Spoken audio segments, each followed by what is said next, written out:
I started always seeing 1117. So I even messaged it to Annika in our group chat, or our group chat of 2 people. All our spirit guides, they care what's up. Like interdimensional access to your WhatsApp. There's enough going on in there for a 20-person group.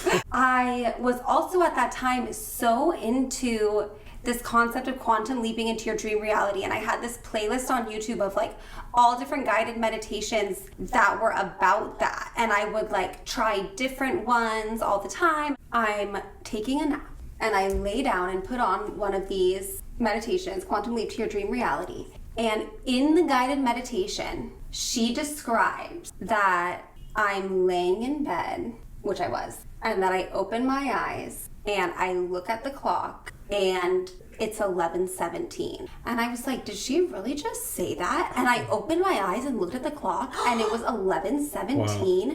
And I was like, what the and she's continuing to talk and she's like, the angel number of quantum leaping into your dream reality. And I look at the description of this video because this was literally a glitch moment where I was like, is this saying what I think it's saying?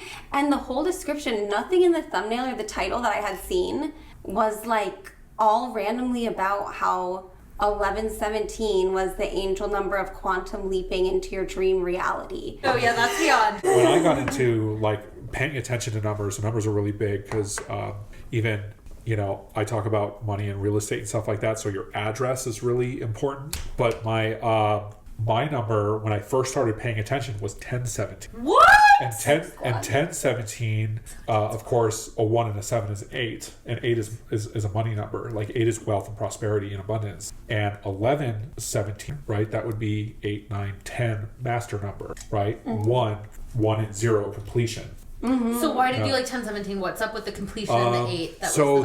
That just happened. Well, it had some meanings to me, like at the time, but it more like started to open up my consciousness to like paying attention to numbers. So everyone knows when you talk about angel numbers, they think of like 222, 444. They think about the triple digits, right? But then I had another experience where I kept having 4s and 2s. So I had 424 and 4224, and I was like, why do I keep seeing this number? And then like one of my first like properties had an address 4224. And I was like, it's a really cool number because there are 2 multiples of 8. So it's also like 4224. So 4 plus 4 is 8. And then you have 2 by 2, which is 4. So they're all multiples of each other. So I really love the number 8 because it's wealth, abundance, prosperity.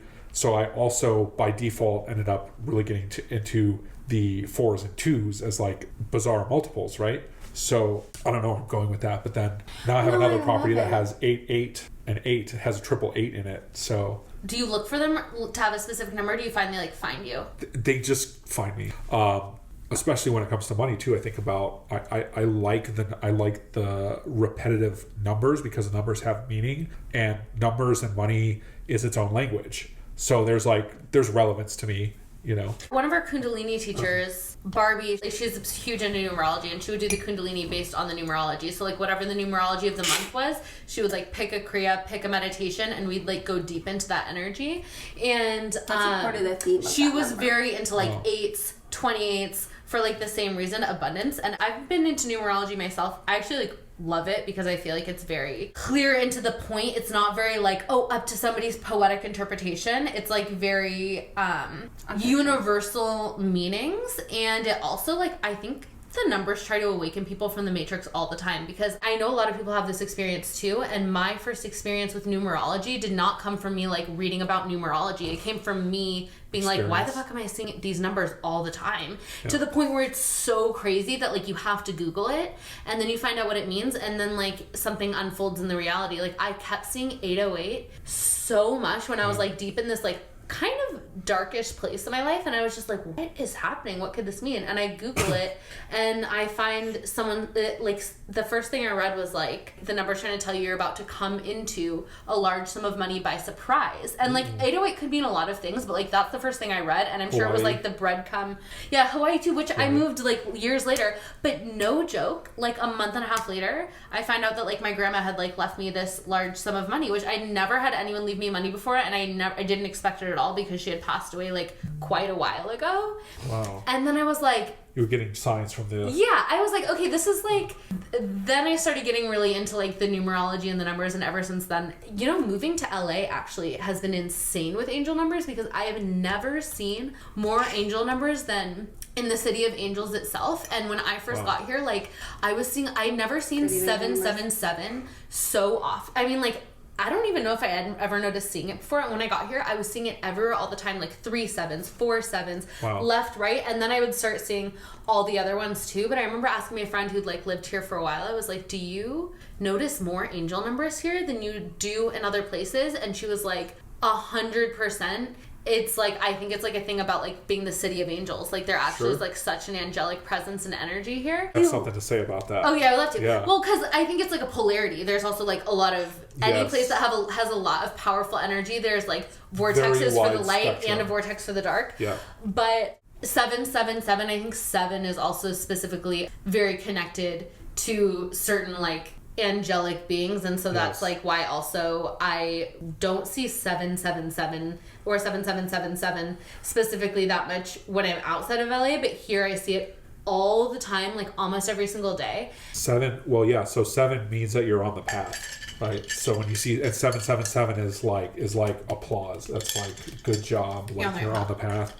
Yes, and the destiny path. Really, you know, it's not something that you can like patent and own the meaning of a number, right? It's just like something that is more of like the collective conscious assumption. I want to know, right? which this question never crossed my mind until we're having this conversation right now, but why are they called angel numbers? Like, it's a cute name, and I love angels, and I love the repeating numbers, but like, what is the connection? I think the concept is that like, it's an angel message. Yeah, it's message like, from your angels. Yeah, guided. I think it's almost like an etheric message. Like it's a higher vibrational message, and it started, and I don't know why. It's a message from outside the matrix. Yeah, basically. It's kind of like how chapstick. Everyone calls it chapstick, even if it's not the brand chapstick. I think it's kind of the same thing with angel numbers. Not every single one is like, but I do think certain ones, like I think 777 is a very angelic one.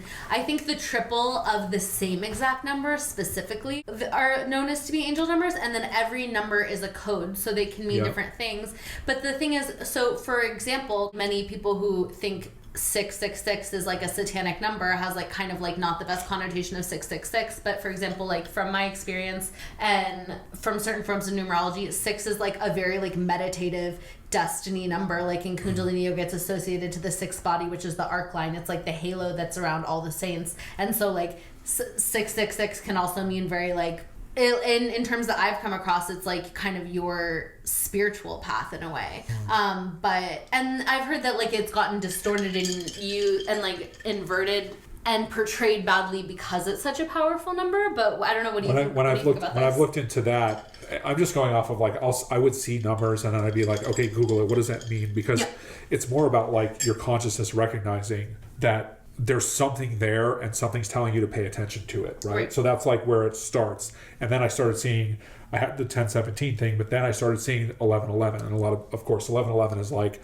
awakening. You're like the beginning of your rising consciousness. 1111, I would see every day all over the place. 1111, it would just pop up at the most crazy times. And so I started paying attention. I started like Googling and just learning from my own experience, like what do the numbers represent and what do I want them to for me? Because part of it is choosing, you know, it's a tool, right? It's like choosing what does it mean to you and how can you use it? So that when I've looked up the 6s, especially like the 666, from my recollection, that would always come at a time where I felt like I was out of balance. And so like that would tell you kind of like you're thinking too much with your carnal mind, you're a little bit out of balance, or maybe you're like worried. That to me was like the representation of that. So, but of course it had different meanings for everybody. It's not like, you know, there's no like exact meaning of what it's supposed to mean. It's more like, how do you relate to it? Talks about that, and I've been so into that recently of perceiving my physical reality as like a symbolic interface, and there's these potent symbols in the collective unconscious. I would definitely include numbers in there. Absolutely. But he also talks so much about how like when he does the dream interpretations, there can be a symbol that holds so much weight in the collective unconsciousness, which is almost easier to objectively interpret. But when it's something that is a little bit more mundane, it's what does that symbolize to you? Because it's like a symbolic map of your consciousness. And we talk about how, like, be it a given moment or anything, like a certain energetic essence, it's like you can translate it across these different spectrums of like color, language, sound, like number. And so there's like these codes of everything. And like we've even talked about how before, like even if I were to pick up like a random receipt, like all those different numbers are symbols that my consciousness generated to like reflect back to me my internal or like super conscious the energy, state. the codes, the energy, the frequency. So it's like breadcrumbs from either your past self, your future self. And I feel like when you start, it's like anything where when you first get acquainted with like a body of knowledge, you kind of know the basics and the principles. But as you become familiar with those, like you can kind of go deeper where like once you know the meanings of individual numbers, your mind kind of can't help but like decode like short sequences.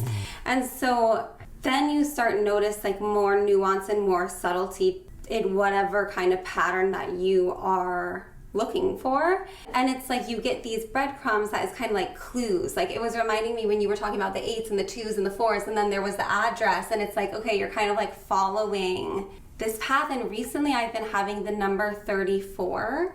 And then seven. Which is 7, and it's been 34 and like coming up in all these different ways.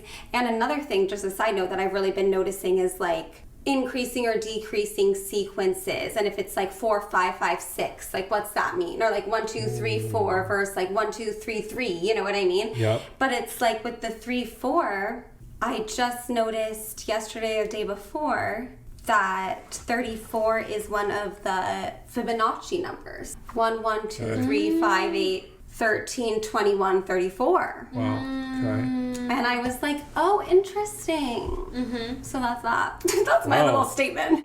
The one thing that I'll say too, and then we should talk about the water briefly. Yes. But yeah, right. We have a lot of water. Lots of water.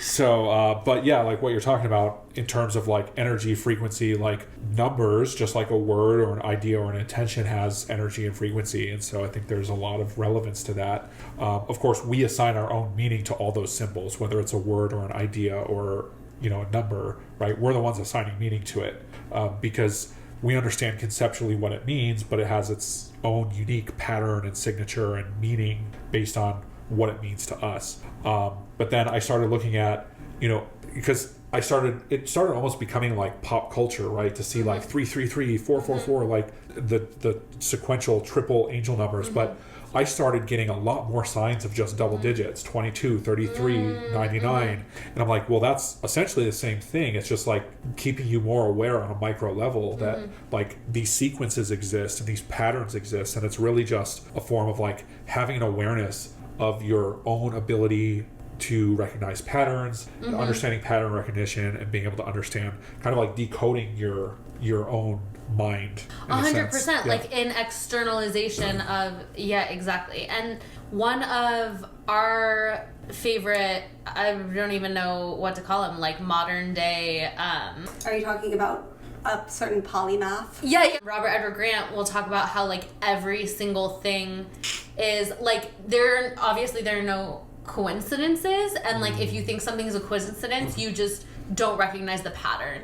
And so I feel like it's almost just like the more and more you learn exactly pattern recognition, or like the baseline knowledge you need to like recognize these even more complex patterns, the deeper you're able to go into, yeah, exactly, decoding your reality. And like I feel like it's all just this game between us and like our higher multidimensional self, who's like feeding us different things to wake us up, to teach us this, to make us more aware of that thing. It's almost like we're in some sort of Tomb Raider, Indiana Jones, I don't know, like mission, but where we're decoding it, but it's like, I feel like it's just like within the realm of our multidimensional consciousness that knows like what we would connect to and pick up and relate to. Like, for example, me picking up the 808s, it's like, I feel like it's like something was feeding me those 808s. Like, it never feels like it's just me when I'm like, I recognize this thing, and then I like most of our WhatsApp thread is like us decoding our realities and being like this and this and this, and then we'll be like. But it's so crazy because it's nice to have somebody that you tell, oh, I'm picking up on this and it seems like it means something, but I'm not sure what it is yet. And then boom, it becomes the most crazy, insane manifestation of like why we were being fed that code by the simulation, because it actually equals this, and that, and then boom, that happens in our physical reality. And it's like, oh my God, I have a witness. That becomes the most craziest thing once you start to see it happen, and then you get the feeling and you're like, let me just put this out there because of how out of left field it would have been that I clocked this energy. Oh my God, when she clocked the energy of your Instagram bio, that was fucking insane. That was iconic. Which I think I changed it since then. Maybe this is when we intro you. Yeah. No, it wasn't even it was not even anything that it said. It was literally just like the projection. So you got it. You picked up on it. Thank you. Yeah, of course. Well, I was gonna say also that in reference to what you guys were saying, long time stands of Divine Rising New Earth, of which there are countless, will know that Annika and I exist as part of a larger narrative where we are the stars of a reality show that is produced by our ancient future starseed selves in the galaxy Milkdromeda, when the Milky Way and Andromeda combine. So it's like, in that way, our Milkdromedan selves, this is just an example of like higher dimensional aspects of self, wrote a script and a juicy little plot line of all the little clues and twists and turns, and then like we are these reality stars who are like, just as we're like finding these clues that we like scripted in for ourselves, but we break the fourth wall, because then we're like, did we leave this clue for ourselves from Milkdromeda? And then we're like, wow, I wonder how the Milkdromedans feel seeing us say that on the screen and stuff like that. Call it out for what it is, and they're like, I like that. It's an interesting concept though, of like, I would say like we are in a reality show and it's God. I would call it God, like feeding us energy and information and like clues from behind the veil of the Matrix, right?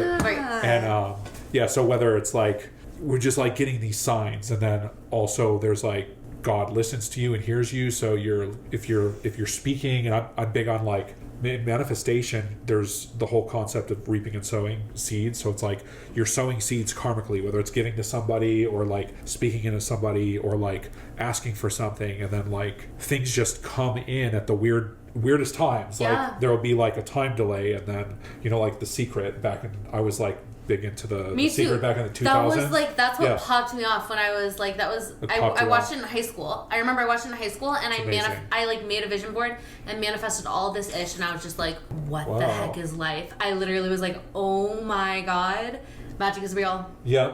But there's a time delay, right? Exactly. So it's like you set this intention, you sow the seed, and then you let it go, and life goes on, and then it comes back in all these strange ways. Which I think is what people miss nowadays, is they get so caught up on like checking the 3D. On checking the 3D. Yeah, which we talk about. It's like, even you can't really care if it comes or when it comes, like and like be like, oh, it doesn't work because it didn't come right away. The attachment is actually what drives away manifestation. Right, and maybe it's trying to come in for you in a way that like it's literally actually gonna last and be the like best, most optimal thing for you, and you're gonna be like exactly ready to receive it in this perfect way, but like that means that like it's not gonna happen to you for 6 months, and by the time it comes in, you're gonna have forgotten that you even tried to manifest it. But it's like, I guess it takes some like actually making it happen to get some faith, but like the like instant gratification manifestation lore there is out there these days, I think like turns a lot of people off from it, because they're like, this stuff doesn't even work. But it's like, you don't understand that like Think and Grow Rich by Napoleon Hill, like people's like tried and true, the whole baseline of that book is like persist. Literally, success comes from like you never giving up, and it's not like the person who was like, oh, I'm gonna visualize this, and then the next day it comes, and then boom, like we have it. It's like no, it's like, how much are you not gonna accept the reality that the 3D illusion is showing you, and like be brought down by the fact that like what you want hasn't happened yet? How much are you just like gonna continue on and like not care? Yeah. Yeah. Anyway, sorry, continue. I totally interrupted you. No, I loved it. As we were having that conversation, I saw the book Vibrational Medicine, and I just, when I look at words, I'm like, I'm not thinking, I'm sure that book's kind of about a little bit something else, but I'm thinking like, you're talking about, you know, numbers and energy and alignment and manifestation, and that to me is kind of a little bit of vibrational medicine. Like, it's like when everything comes together and flows in harmony, and it's amazing. And by the way, Think and Grow Rich, one of my mentors actually leads the Think and Grow Rich mastermind on behalf of the Napoleon Hill Foundation. You could, so yeah, if you guys want to join that, let me know. Have you done it before? Have you read the book? Oh yeah, I've read the book. Yeah, okay, I haven't even finished the book. That's just like literally what I got from like 1/4 of it. Yeah, no, it's super cool. But yeah. But what were you saying before that? I like totally Before interrupted you. that. We were talking about manifestation, right? Yeah.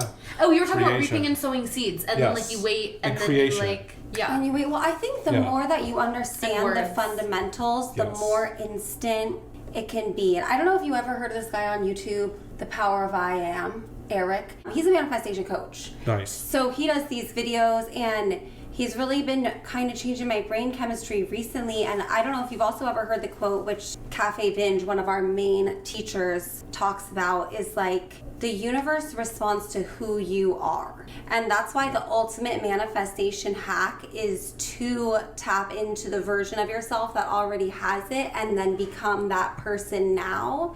And I think that your identity, it's like the brain, right, where it's plastic. So it's like if you're switching it up a lot, it's very flexible, but if you're not, it's extremely rigid.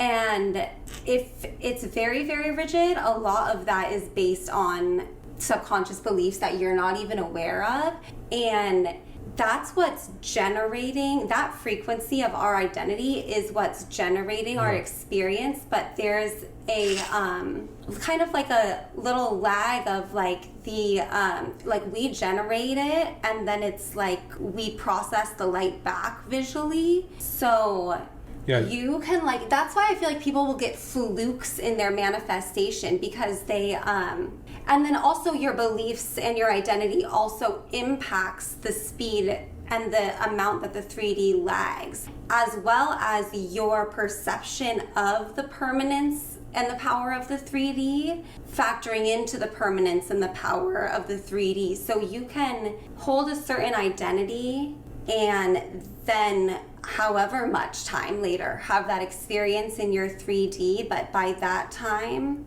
you've already been generating maybe from your old identity, so then it flopped away. And because it's going to be like your dominance. So it's like you can, like, let's say you just generated exactly what you wanted, and then in that instant where you checked the 3D and it hadn't come through yet, you're like, oh, it's not there, boom, generate that. Boom, boom, boom, boom, boom. It's like that little instant where you were generating from what you wanted, like, blipped by in a microsecond. You're like, oh, that was fake. Like, oops, got my hopes up. Like, And it's like, but if you understand that, then that's why this guy Eric has been changing my brain chemistry so much, because like everything can be going wrong and crumbling around you, and it's like, oh, I'm the person who everything was going wrong and crumbling around me, and then everything became perfect and all my wildest dreams came true right now. I completely agree with you that I actually think it is such an exact science, and any sort of like warble there is in it is literally just like not abiding by the law, which is to generate the reality and experience the reality based upon your vision and what you want to see, and be acting from that thought vibration, frequency vibration, versus like any feedback from the external realm whatsoever. But it is good evidence of like, wow, this is what my old identity was generating. Right, exactly. But it does require, like, it's the thing that requires the most like diligence and like it in the human realm, because it's like to control your mind, there's like so much energy, so many thoughts flying around, there's so much stuff from your subconscious. We're so taught to be identified. I think it's a psyop to be so identified with our past and like to hold on like so tightly to it, and when it's like genuinely like not even real. You literally are like recreating it and crystallizing it all the time. That's why I also think we're like history is drilled so deep into our head. They had to drill us on our collective history, you guys. In our formative years, they looped us all over and over. This is what happened. This is what happened, because that's literally the only way that could have happened. I would say this because it's the matrix or the world that we live in, right? Like it uses fear and shame and guilt to control and manipulate.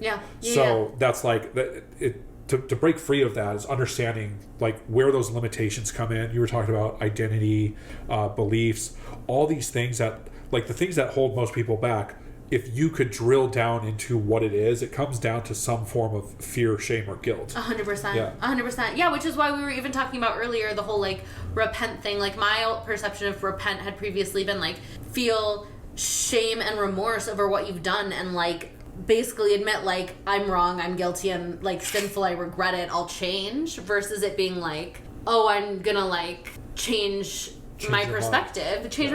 Yeah, but I really think that like even like we're so drilled on like being like nostalgic and like taking all of these photos and saving them in photo albums and like saving our baby, like all this stuff. Like I feel like it's like you could be new in every moment and like not identify with a past version of you, even if they were like cute and awesome. It's like, but are they actually like, is the like continual crystallization memory of them making it hard to like be a completely quantumly new version of you in the future? I mean, that's just like one of my opinions. Forced identity. You're just like reinforcing. And so anyway, Calista, I do completely agree with you. I think that like all of that manifestation stuff, it's literally just like warbles within our own consciousness. And there's this guy, I haven't read the book, but I heard it's really small. It's like The Secret of Getting Rich by like Wallace E. Wattles or something. Have you heard of this? But he talks about that. The Science of Getting Rich. But he talks about this. I watched like somebody break it down in a YouTube video, and it's basically like literally like we're given this creative power of like our imagination and our projection, but like the real work and like the, I don't want to say like hardest work, but like it does take the most like diligence is to stay in the state and the vision of like what you are creating versus like any feedback of what's coming around you, like influencing that vision or like how you feel, which we've talked about recently that like a hack for that is like viewing your reality as like a crusty version of like what a past version of you manifested. Well, I think anything too can be used, like ignoring it is one thing, which is great, and then using it to your advantage. Like even a past identity, like let's say I identify as being really disorganized and I want to be really organized. Like yes, it's one thing to detach from all of these memories I have of like disaster, but it's also really powerful to go back and think like, oh, that one time I cleaned my closet, like, oh, that one time I like turned all this stuff in on time, and go back and kind of cherry pick these instances where you did demonstrate the quality of the desired self-concept and be like, yeah, that's always been me. That's me. That's always been me. Look at that. Like, look at that. And then it's kind of like acknowledging the desired state. It builds onto it. Yeah. So it doesn't have to just like be holding you back. Mm-hmm. Yeah. Of course. Yeah, I mean, there's one thing to be said about acknowledging your desired state, acknowledging the desired state of what's happening and like the current scene of whatever it is like in your life. And then there's also something to be said as at looking at the subconscious programming that you are trying to change. Because if you don't acknowledge that you have subconscious programming in a certain area that you want to shift, you can't shift it because it becomes a blind spot. So 100%, you can't change what you don't accept. But to your point, it's more important, more powerful to acknowledge that you are something that you're trying to be more of. Right? Yeah. So I love it. Should we intro? Yeah, let's talk. I have to say, so let's talk abundance architect. Like, what is that? Who is it? Everybody, we'd love to introduce you to our friend Brandon, the abundance architect. What's up? Lots of snacks. Yes. Let's go. So we ran into Brandon in line on our way into a karaoke night, and we almost got in a fist fight because just kidding. Because Calista and I cut in line. It's an exaggeration. No, just kidding. Attempted by Annika, de-escalated by Brandon. I threw a punch. He caught the punch. I was like, this isn't gonna go anywhere. It's meant to be. I guess we should just like see what we have in common. Apparently a lot. And I guess that's how the whole water thing came up. So. Oh my gosh! Well, it was so funny because they're talking about water, but then we're exchanging Instagram contacts. And we're looking at his profile, and Annika's like, Calista, who does this remind you of? I was drawing a blank. And then she said, literally just like, Kevin Trudeau, one of our niche influences. And Yeah, you might not remember this. This is exactly what happened. that. She somehow clocks the vibe of Kevin Trudeau off his Instagram Wow. profile, which I did not even perceive whatsoever. And it turns out Well, that's a good this thing. was a core influence of his in his teen years. That was like my launching point, because I became very interested in holistic health, and and with that goes to energy, vibration, and all these other things that, like, once you have a certain level of health, you're not drinking tap water, and I guess you'd say your pineal gland is bare not minimum. Baseline bare minimum. You're not drinking tap water, and Yeah, if you're drinking tap water, We're water Stop. snobs here, you guys. Yeah. Rob, No tap water to be found. turn off the tap. Listen up. Yeah, turn off the tap.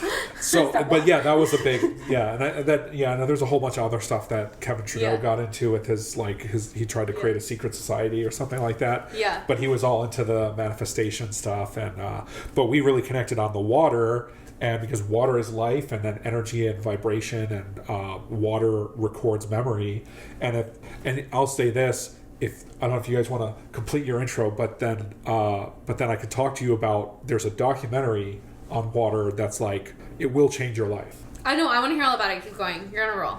Well, let's do an intro, because it's like who you are, Brandon, the Abundance Architect. Yes. Of And- Legendary Life Media and so much more. So much more. Yeah. So I founded a media company called Legendary Life Media. I'm a real estate investor and entrepreneur, essentially. And I just like cool stuff, I guess. I don't know. Completely. Yeah. He's architected his own abundance, is on a mission to help other people do the same, share his wisdom, share his knowledge. I mean, like, instantly it was Beautiful. just like, this guy is on our level. Like, I remember, first of all, the vibe I got from his Instagram, I feel like it was just like probably some like claircognizant message of like, this is how you guys are gonna realize you're so randomly like nichely connected. Plus, Yeah. also it's like, I don't know, like some sort of like frequency. I feel like we all like, if It you was really very connected with, fascinating. because we like love Kevin. Like, we don't know everything about his life and the nitty gritty about everything, but we've funny. talked about Kevin on the pod like many times. He has inspired us in many ways. We love So, Kevin. Yeah, we get a hoot out of Kevin. We've learned like he's led us to many cool, fun things. We don't know enough to endorse all of his teachings. No. That's for sure. 100%. But anyway, and then I remember when we got home, we started talking about all this stuff, and we're like, wait, nobody else at this place, I'm sure, was like on any sort of like level of what we were On on, level, and somehow yeah. we end up together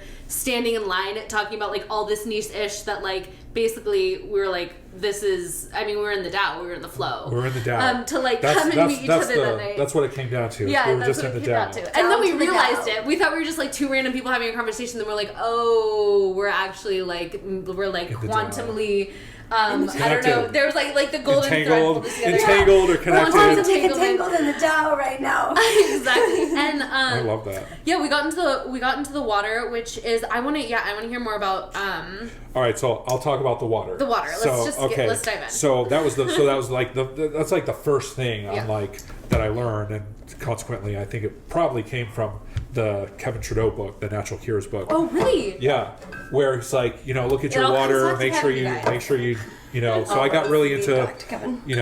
filter your water, and Mm-hmm. then it became having RO systems, and it was like structuring water, and there's so much to water. Water is so unique because it actually is one of the few elements that is able to record its or change its structure, its Right. molecular structure. That's what makes water unique. But on top of that, there's this documentary called Water, the Great Mystery.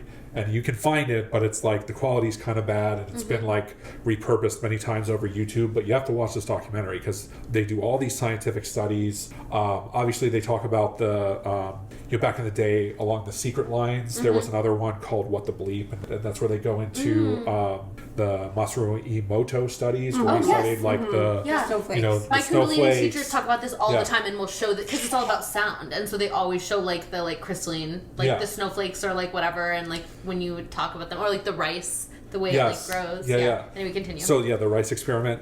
That became so fascinating to me because I'm like, wait a second, we're active participants in reality, right? So this goes to the manifestation thing too. It's like it's unlocking the understanding of what's going on. And this will show the science of it. So, like, if you're a major science person and you Yeah. want to understand manifestation, you can start here and literally look at the effects on the atomic structure of the words that you speak. Look into water structure, Yeah. And then we're mostly water. So that means that all the words that you're speaking, the thoughts you're thinking, and your emotions are changing the molecular structure of the greatest percentage of you. Yeah.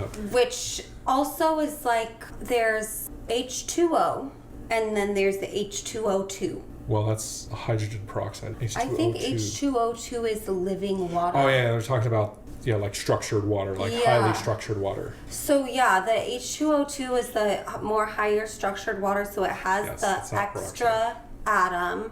It's like water from fruit, like a watermelon. It's like, and natural spring water. And it's actually supposedly... or like water supposedly is like this water. I did not know that. And coconut water, and supposedly... I don't know that for sure, but... That makes sense. Yeah, but it would make sense, yeah. And supposedly this H2O2 is more gelatinous than like liquid. Okay. And so that's the water that's in our cells. That's why this is what I heard someone else say, but when you cut yourself, like water so take it up with someone else. Skin cells. If this is right. Because it's like, well, I don't know if it's one of those things. Take it with a grain of salt. You know how people will say something that like makes it sound like such a no-brainer, but it's like there's actually, it could be another explanation for that too. But like people will say like, well, that's what I heard, that like obviously if water was liquid, then it would spill out when we cut ourselves, and it's like your body's obviously using it for all sorts of different things. It could be that like that wouldn't be the case. That's so funny. And then it's like our DNA. Well, if you like cut like a pear, it's mostly water, but it's not gonna like pour out of the pear. Well, that's the H2O2 as well. Yeah, exactly. Right. Well, so. But if you cut a water balloon, what happens? That's pure water. Yeah. So, all right. So let me tell you. So this documentary, Water: The Great Mystery. That's like I'll give you like the shortest version possible because this is a really long documentary, but it's super interesting. And it's basically talked about how like you're living in a city, the water's on a closed loop system, the water's dead, there's no life in the water's like poorly structured.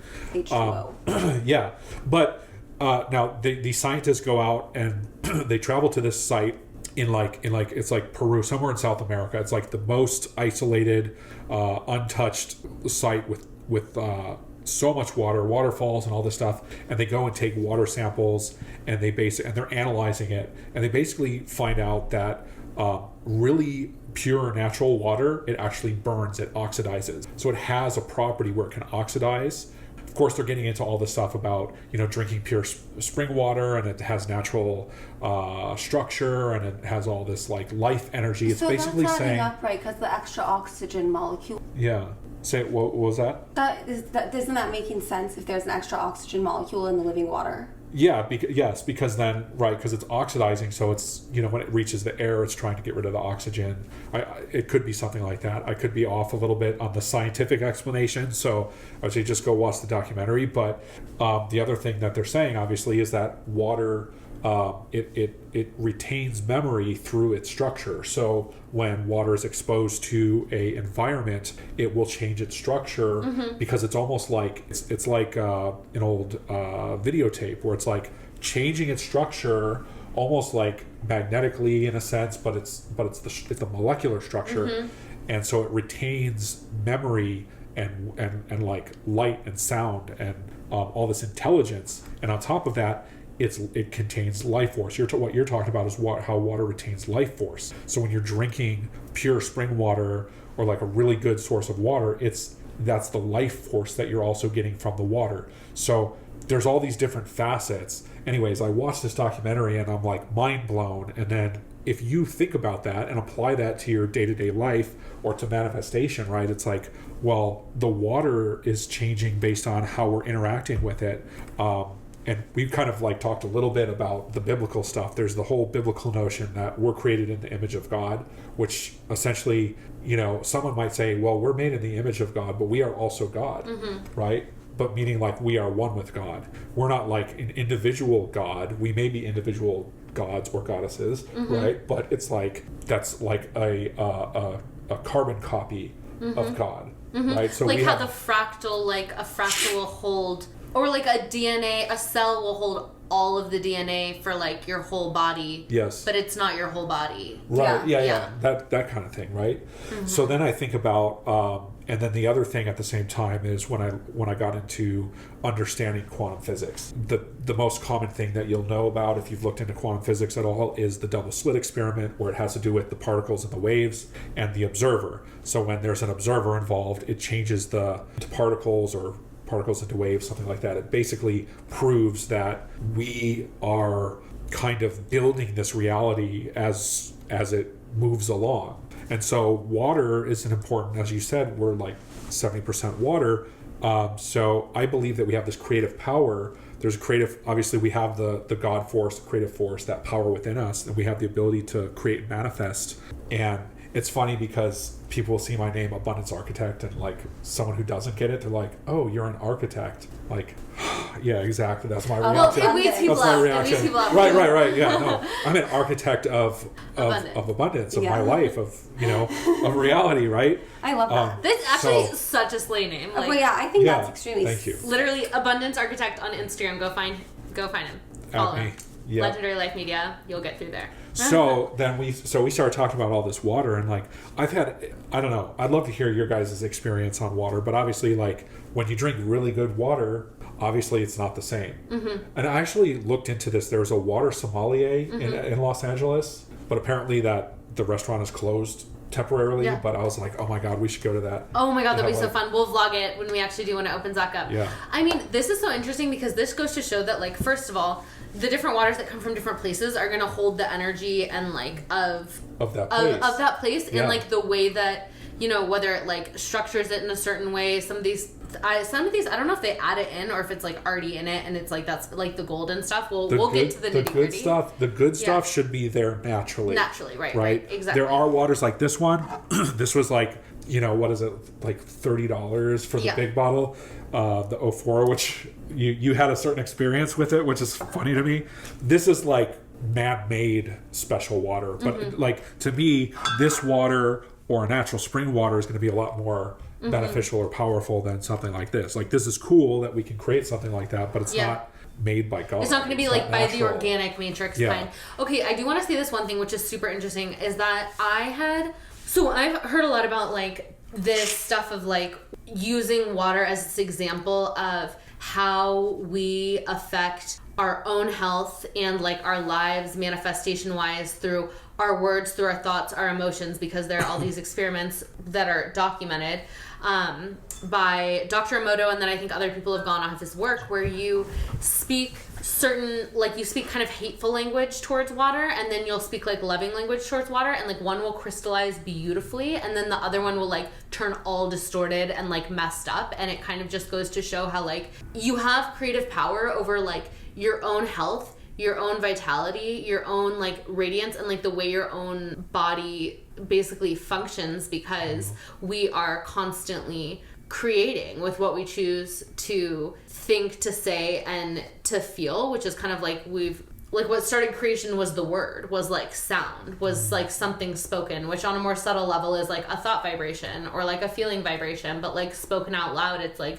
that is such a huge power to manifest. And that is why like affirmations aren't just like silly things. You literally are getting up, and it's not just that you're reprogramming your subconscious, but you're actually crystallizing reality into form with what you say. It's almost like what you say, it's like you're programming your matrix reality that you're then experiencing. And same with what you choose to think, which is why like affirming in your mind is like also just as powerful. And one thing that I've heard several people say this year, I don't know, it was the first time that it like really got into my consciousness how real it was, but I've heard so many people say that the most effective manifestation technique they've actually ever used is using water, which is like, I feel like a little bit lesser talked about, but after hearing it like 3 times, people that like I've seen manifest really cool epic stuff who like I'm like, I would want to experience an aspect of your life, or like let me tell you, one of the most effective things I ever did was using water, either like writing things on water and putting it on the water, or literally just speaking affirmations into the water, because it makes it a certain crystalline structure, and then if you ingest it, you are then merging it with the water of your own body. It's like I gotta tell you this too real quick, because so obviously there's a lot of spiritual significance to water, And obviously there's a lot of like biblical significance to water too. Like Jesus walked on water, turned water into wine. They do the baptism in the water. Yeah. When I was, I kind of started veering towards the Orthodox Church because I'm very interested in it and I like the tradition. And they have a, I have to look up the name of it, but they literally have a festival, which is the Festival of Water. Wow. And where they go and they bless it and create the holy water, and then you drink it, and they're like throwing it around on people, and it's like literally just like this like festival of water that was like holy water. And no, it's amazing. Yeah, it's like the blessing of water and the baptism and all this stuff. Well, so it makes like, so much sense yeah. because that is the thing is like water is like almost this like neutral and printable source, and like you can make it into something so holy, which is just like you. Yes. You're 70% water. You can make yourself holy, pure, high vibrational. Or it can be the opposite. Like there can also be water that's like very dirty that will like make people sick. That will like, so it's kind of like, it's the same thing with life itself. It's like, I was just talking to a friend recently about like they were kind of in this vibe of like almost like nothing really matters. Like when you get into the two like, apathy. I don't know, like meta state of it all. But I'm like, it matters in the sense that like you have to live out your own creation. So like if it matters to you what you're gonna have to experience, then that's the level that it matters. That's you know what I deep. mean? It's like, so it's the same thing with like, and I mean it's like water. It's like what you could like play mantras around your water, affirmations around your water, and like it could like give you this incredible high vibrational experience. You feel good, you create good, all this stuff. Or you could just like use municipal tap water. The only level it matters is that like you're gonna experience the effects of whatever you create. Although, yes, exactly to that point. The other thing is that senior to the fact of what the water is and just being exposed to sound, your intention and your thoughts and your vibration has more power. It's almost like what you were saying. You're kind of alluding to the fact that water is almost programmable in effect. Yeah. And there's a story in that documentary about a monk who was like, he was like thrown in prison, and he was like treated very badly, and all they gave him was like stale bread and a glass of like dirty water, right? But he would, they tell the story that basically for weeks, like people around him were all like suffering and dying and like whatever, but he was like, he would hold the water and just say, thank you God for this trial, thank you. And he had this, and then that was his water. And he made it holy water. And he made basically, making it holy water, like thanking God, and took this like horrible water and made it like good. And he eventually like survived and escaped or something like that. And that's why consciousness is the basis of it all. Consciousness is the most important thing, which intention is like consciousness in motion. Yes. And that's what my biggest thing was when I was looking at this table of like beautiful water and how people are so into like where you source it, where it comes from. All of that is like so incredible. But I was also thinking like, well, on top of that, what do you like to do anything else around water? Because like imagine if you're like a huge like rich man water snob, but then like you pick up your water, you get on a business call and you're like, fuck this person, fuck that person, this sucks, whatever. Right. And then you drink the water. The way that I look like at that from is the artisanal like I don't know wells in Switzerland. the golden Yeah. mountains. Well, that's why I say soiling it with your vibration of like dick. Well, it's like we're getting this within it's like God is giving us this water imprinted with its source and its abundance, but then we also have something to do with it, right? So there's levels to the water game. To the water game. I love that. Yes, me too. Should we pour one of these while we keep talking? Let's do it. Which one? Okay. The question is which one goes first. I feel like we all want that. Screw it. Let's start. Okay, let's just like. Let's crack it open. open. This is the one that he brought, and I was like, what is this? I need to know. And he was like, there is gold in it. And we have these beautiful glass chalices. Yeah. I'll enjoy this water in. Okay. Here you go. Oh my God! Thank you. You're welcome. I love this. Here you go. We have these chalices, literal chalices. Legendary Lemuria meets divine rising new earth. I love it. I don't think we're supposed to use the empty glass, guys. Oh, sorry. I'm so sorry. No, you know what? I didn't know. That's good luck.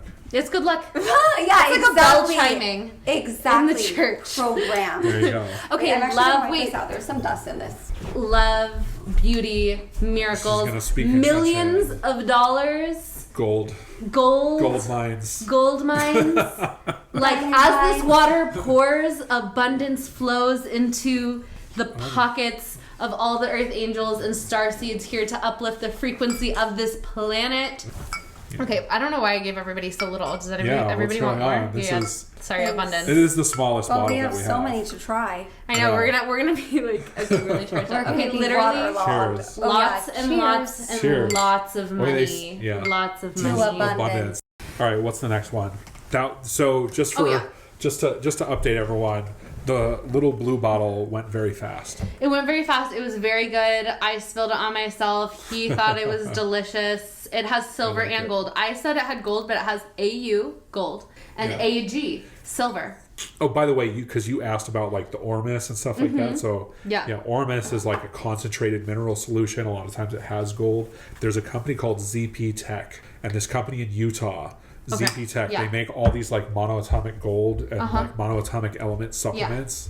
Wow. So And people say that throwing that out there. People say that the gold, the monoatomic gold, and maybe silver too, but specifically gold, it's really good for the pineal gland and the pituitary gland, which as you decalcify and like make those higher functioning, they're like the physical equivalent of like awakening higher consciousness, because when your upper chakras like are open, that's when you can like start to communicate with the higher dimensions. And I also think the proper secreting of the pineal and pituitary gland, they're actually the master glands, so they allow the rest of the glands in your body to secrete more properly. And I think higher glandular functioning is what also assists in the physical ascension, which is like happens hand in hand with the like consciousness, awareness, energetic ascension. Well, and it ties very much into the water topic, because people will say as humans physically ascend, they will go from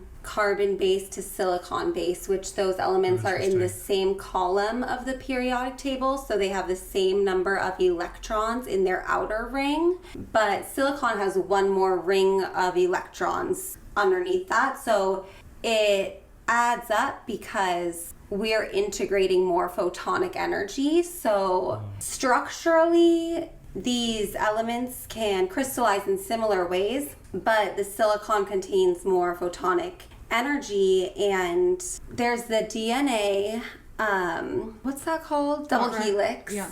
And then there's the H2O molecule, and then there's the H2O2 molecule, and the carbon molecule, and the silicon molecule, in such the way that the silicon molecule kind of corresponds structurally to the H2O2 molecule.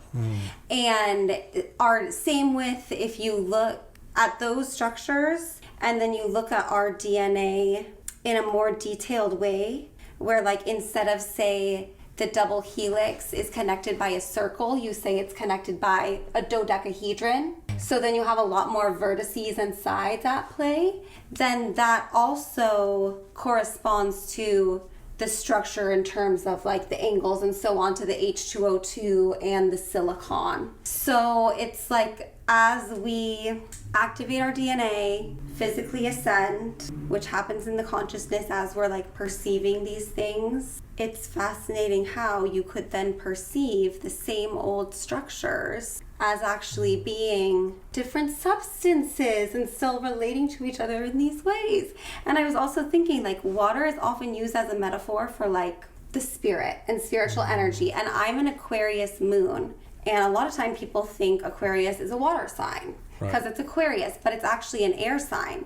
But it's the water bearer. Yeah. And the water bearer is like a container that carries water, like how the air is a container for these currents of spiritual energy. I also heard that, I'm no astrology expert, but I've also heard that it also represents light. So water represents water and it represents light. Well, yes, exactly. Yeah. Which light is also a metaphor for spiritual energy and consciousness and awareness. And we had been talking about how, so you have chemistry and you have water, and when water's frozen, it's most dense, least flexible. The electrons are most spread out. It's most expanded and it's frozen. And people will say like matter is frozen energy and frozen light. And in Dante's Inferno, the bottom layer of hell is the frozen one. And people will equate like 3D and lower consciousness to hell because there's so much separation, because that's the only place that the wow, that just that it's like spread out enough, right? And then as you like go up and up and up to like that's real truth right there. Yeah, like pure energy, it's not as dense and it's not as solid, and it's also like, okay, you go up and up and up and it gets hotter and it's fire, and what does fire do to ice is it melts it, and then it evaporates it, and then it's vapor, and then it condenses and comes back down and refreezes. So that's like what I've been thinking about the water cycle when we talk about generating our reality and it lagging a little bit behind. It's like we just had quite the intermission, you guys. Brandon spilled all of our water bottles everywhere. He's wreaking I'll havoc. take responsibility for that. We're trying to rein him in. crazy guest. No, I'm just kidding. It was actually her. It was me. He I saved it. He foresaw it. You did save it. You saved it. No glass was broken. No water was harmed, and just a little bit spilled in a sacred way, just in a baptismal way. Just a tad. just a tidget. Yeah. If we were into the editing, we'd insert a clip here because we did get it on camera. Oh, that's great.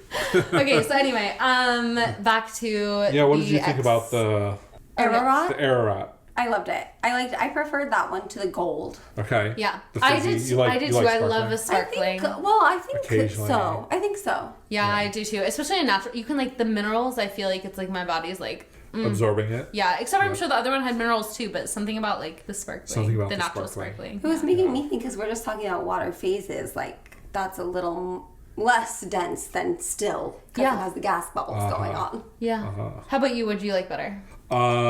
That's hard to say because I've been drinking Ararats like for the last 6 months. Oh, really? So it's been like your water of... It was my go-to because I found them at Walmart. I live like... There's like a Walmart. I normally wouldn't go into a Walmart. Like my general rule of thumb is to avoid them at all costs. Yeah. But like... Because of the low paying wages? It's just... The vibe.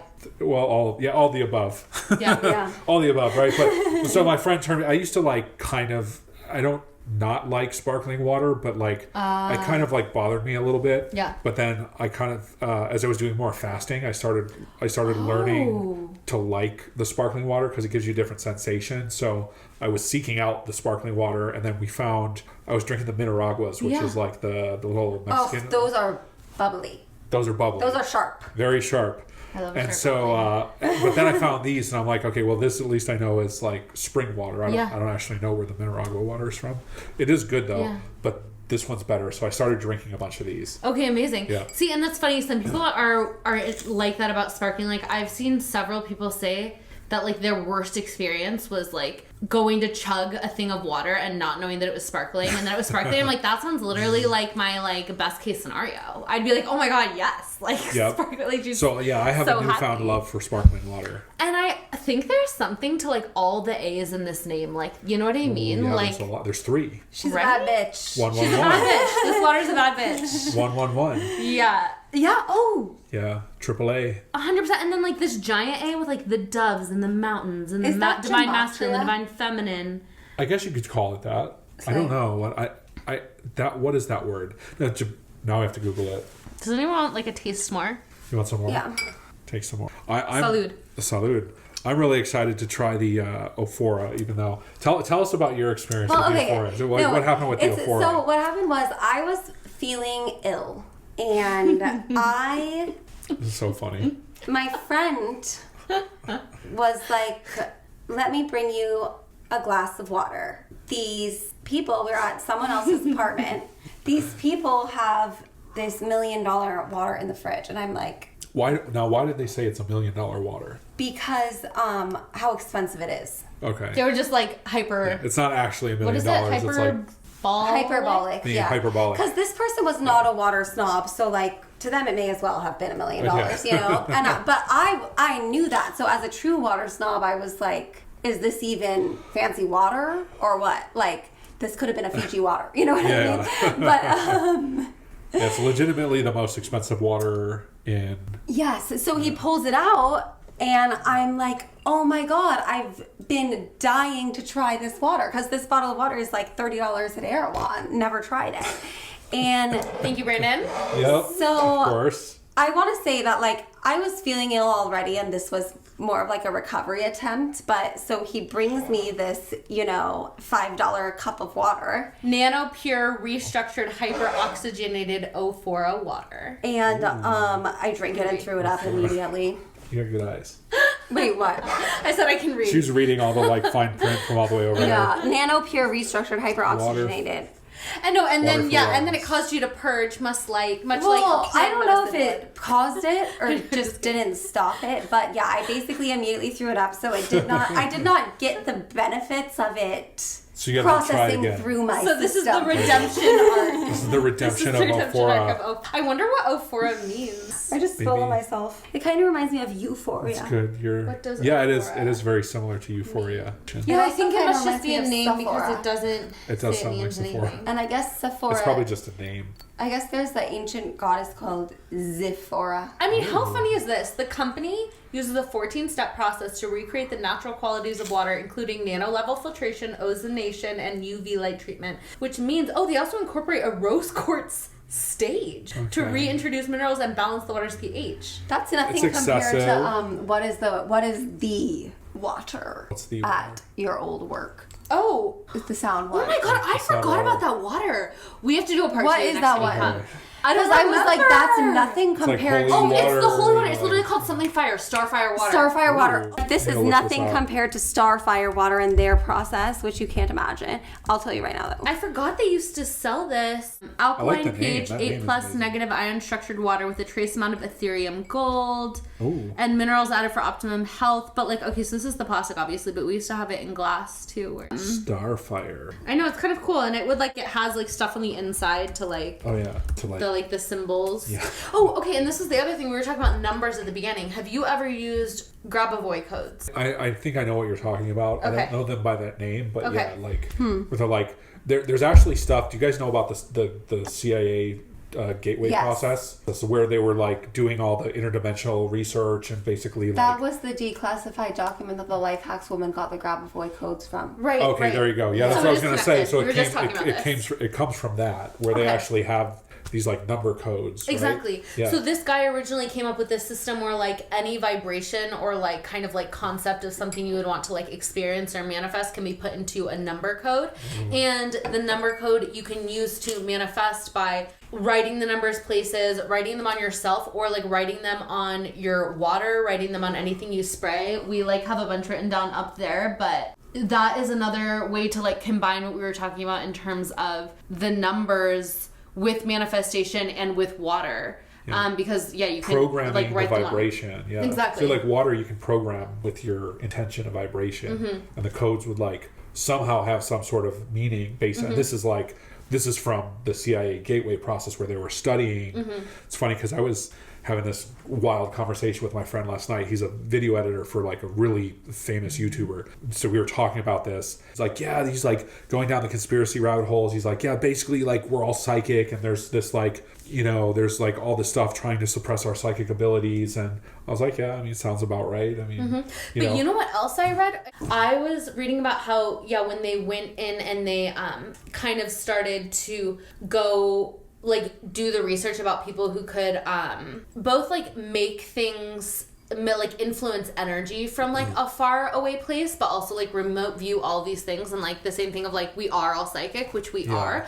But I also found out that what they discovered is that even though we all have that capability, some of us are specifically and it actually is almost genetic and bloodline interesting. influenced, have the power more than others. And so they would start to identify those people and track the bloodlines and specifically use those people to carry out their military executions and kind of handpick people, because they found that the power was strong within, it's stronger in some than in And the others. Not to remote- say and that all you the couldn't remote develop it, but on that was something they noticed, is that they tried it on everyone at first, and then it saying- became clear.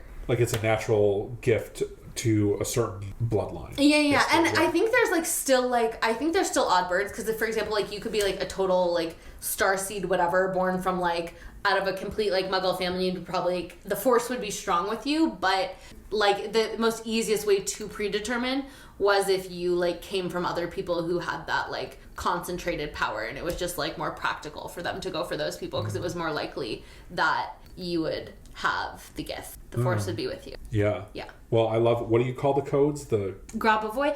Grabovoi.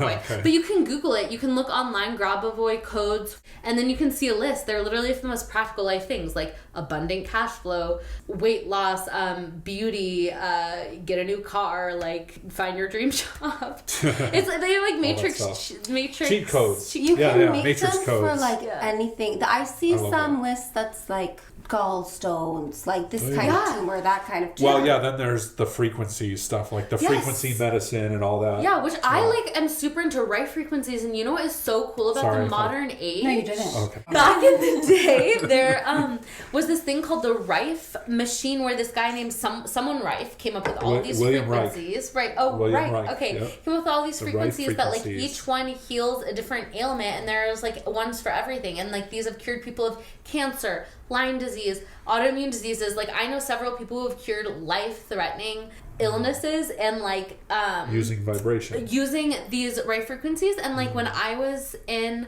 I think like 2017, I met a guy who had the Rife machine at his house, and this thing is like thousands of dollars. It might be cheaper now, but now you can literally get all the frequencies on YouTube. Like you in the modern day, you could look up a frequency, But it's not the same. It's not the same as listening to the machine, because the machine generates the frequency, but right? when you're listening to an audio file, it's just playing the tone. But some people still have But success with them. Is it just not as much success? It's just not as powerful. Okay, got it. Do you have a essentially. right frequency machine? No, but I know about it. Yeah. And it's super interesting because, yeah, like you said, I mean, there's all this stuff coming out too, like with the Maha movement, the Make America Healthy Again movement, where, I mean, you look, there's so much wild stuff online. There's like this whole like subculture in Maha, and they're talking about like the med beds, and the med beds are basically the same concept of like, instead of going to the hospital, you go to the med bed, and it uses these frequencies to determine where the dissonance is in your body. It's literally the future. The future is frequency. We were like, the future as is... Nikola Tesla the said, future right? is feminine. People are like, the future is female. Then Clifton are like, the future is feminine. The future is integrated. The future is frequency. Do you know what I'm thinking of, you guys? Is like, We're onto it. so there's the physical reality that is structured around energy, and the templates for that structure is in the morphic field, and we can influence the morphic field, and that's what the Rife frequencies does, and it creates a new template in the morphic field for the physical reality to structure in that way, and that's also what gets reflected back in the water. Yeah. Speaking of water, I know. what's your take on this? So this is the redemption of your, what's it called? The Ophora. Ophora. This is the Ophora's redemptive redemption. moment. It's going to make us euphoric, I hope. Yeah, Ophoric. What does that mean? We're about to find out. We're about to find out. Like, what is this word Ophoric? It's giving We've orgasmic vibes to me. Orgasmic. Orgasmic Ophoric. meets euphoric. That's the euphoria experience. It says This is like $2 worth of water. by the way. Bartender, yeah. Cheers. Cheers. Get Cheers. ready to This blast off. one, Okay, yeah, I'm gonna watch her go first, just to be safe. just to be safe, literally, like, Just because I don't know. Round two. The story that I heard was pretty shocking. So, like, why are they wait, the selling last this one water? was health. What's this one? Oh, Beauty. Well, you already said it. Orgasmic. Love, orgasmic. Orgasmic love. Yeah. There you Orgasmic go. love. Ooh, there we you go. Oh. The euphoric experience. Yeah, that one tastes to me like the pretty first good. one. I like it. Yeah, it's very clean tasting. These waters to me taste more soft than they do crisp. This is very, very soft. Like, it's almost like it just... I prefer Goes like right a down. crisp water, I think. I don't know why I like this one. I like it. I really do. I like it. Yeah. But I can also tell that it's like it's a purified water. It's not a spring water. Yeah. I can kind of tell. You're not getting very know how much to like describe metallic. Yeah. Is the gold one a spring water? Yes, that one was spring. Oh, okay. Yep. This is from the Carpathian Mountains. Which I Okay, we think gotta is like, show the fam this Yeah, I one. think it's like in Romania or something.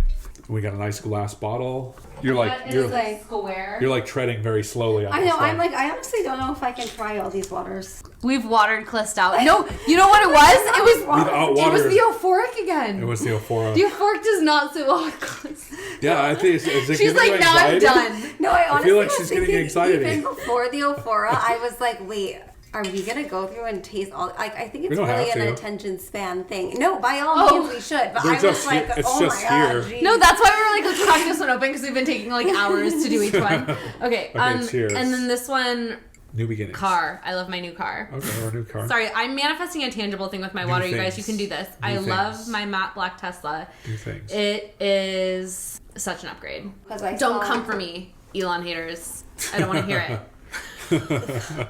Okay, so do you know about the molecular hydrogen? These are the guys that did like all the science behind it. Supposedly, it's the Epic. one that Gary Brecka was recommending. And, Okay.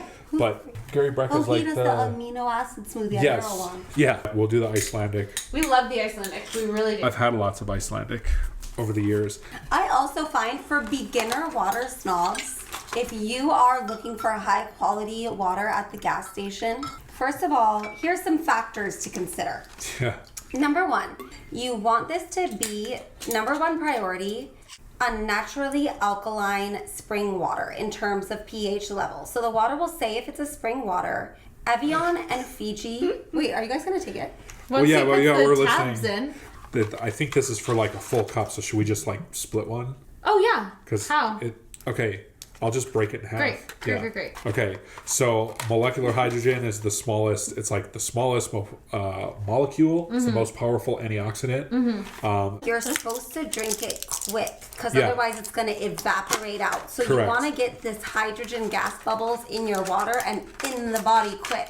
And that apparently has benefits. And don't people say hydrogen is like, it's almost like the fountain of youth or something? It's like we age because we lose I hydrogen? think it Yes. detoxes you. Oh, you have to wait until it's done bubbling before you can Perfect, drink it. okay. So it's going to bubble and it's going Yeah. to create all these hydrogen bubbles. So they do have the hydrogen machines, which like the hydrogen water bottles that supposedly like bubble up and add hydrogen, but this is supposedly the most effective way, and it's some form of magnesium that creates. So you're also getting magnesium. Oh, fantastic. So it's essentially it's like this really small molecule, and it's an antioxidant. So anything that is like any free radicals or any like pathogens or things like that that can be affected by an antioxidant, this can cross the blood-brain barrier. It's the smallest molecule. It's supposed to be extremely good for like athletic recovery. Amazing. And all sorts of stuff. So yeah, to our hydrogen. To a long and healthy life. Elevation. Elevation. Oh yeah, it's elevation. Yes. Mine Elevation. literally elevated I to love the it. top. But they have them at Sprouts, so I saw them at Sprouts, and The I'm like, taste. yeah. Holy moly. It tastes like a certain taste. a certain taste. Oh, it tastes like magnesium. Tangy. It's tangy and That makes smoky. sense. It was tangy and smoky. Tangy and okay. That was fascinating. I like it. Yeah, I mean, This I is wouldn't drink it better for the than plain flavor. Ophora. I would drink this over plain Ophora. Really? Oh yeah, no, I'm into it. I like taste like it's good for you. Yep. Cheers to the hydrogen tabs. Get some hydrogen tabs. You can just pop a hydrogen tab out of this foil, pop it in your drink, watch it fizz. It is fun watching it. Small yet fizz. powerful. It is fun watching it fizz. I'm like super interested in this one. Okay, this is Lake probably Tahoe. very So intense. that is home to the Lemurian city of Telos. Really? Okay, so So they say. Tell me about this. Have you heard of have you ever heard of Lemuria? Oh yeah. So apparently their city was called Telos, and people will say that, you know, the 5D Gaia. activating light codes within. Activating. Wow. The 5D Gaia is kind of like superimposed on the 3 and 4D Earth. So that's why like the ancient future now, all these so-called lost civilizations They already exist. are but happening. but in another vibrational reality that Right. we are going to ascend into, and then they're going to already exist. Superimposed. And people will say Yeah. that Telos is like in Mount Shasta. Right. Like if you were in the 5D and go to Mount Shasta right now, Telos would be there. Just like how Shambhala would be over like the White Gobi Desert or whatever. And I heard of actually various high mountain peaks all around the world. Yeah. And it's like this frequency of this high mountain peak type frequency is a factor in it. Yeah, and then also how like Elevated. Atlantis, Less like the dense, lost city of Atlantis. Well, actually, I don't know much about like where Atlantis we right now, but like Avalon, for example, how they talk about like how it faded into the mist. It literally faded into like a higher dimension of reality to where like it couldn't. I be think some people visited say on the that 3D we plane. are in the midst of playing out the Atlantean narrative. Like those energies are at play right now. Isn't there something about moving into the age of Aquarius? Maybe you could speak to that, because... Oh, yeah, absolutely. Isn't that related in some way? It's like bringing back the wisdom of the Atlanteans. Well, that makes sense because the water bearer. Yeah. I do wish I knew more. What I know is that people will say Atlantis fell because they started to glorify their technology over their spiritual. Which is the dark side of Aquarius. Like, if you're going to go on the dark polarity versus the light polarity, which is like using technology to like access your divinity rather than to like glorify, pedestalize, and idolize the technology over like the divinity. Yeah. Where people will say it's like a choice point of that same energy that would like make or break our civilization right now. Is, are we going to burn out? And they say we've been here so many times too. Who knows? Because like, who knows what's actually up with the history, but... Well, it's pretty interesting because if you look at kind of like... To the divine new earth. Divine rising new earth. To the divine rising new earth. But it's very interesting because if you look at the time we're in now, essentially, right? It's like there is this massive spiritual awakening, and technology gives us the ability to connect in new ways. So there's like new connections. People form new connections. There's what we call in the esoteric money realm. There's the new economy, which is forged by the technology, because there's so many things that exist today that didn't exist 10, 20, 30 years ago. And so it's interesting, like as we evolve in consciousness and technology, we're also faced with the potential of that lack of soul, right? It's like, because we're moving all this, we're moving through all this like conscious evolution, but then we're also faced with like AI taking over the world and all these like, dark scenarios, right? So there's like the light expansion at the same time and then the dark expansion.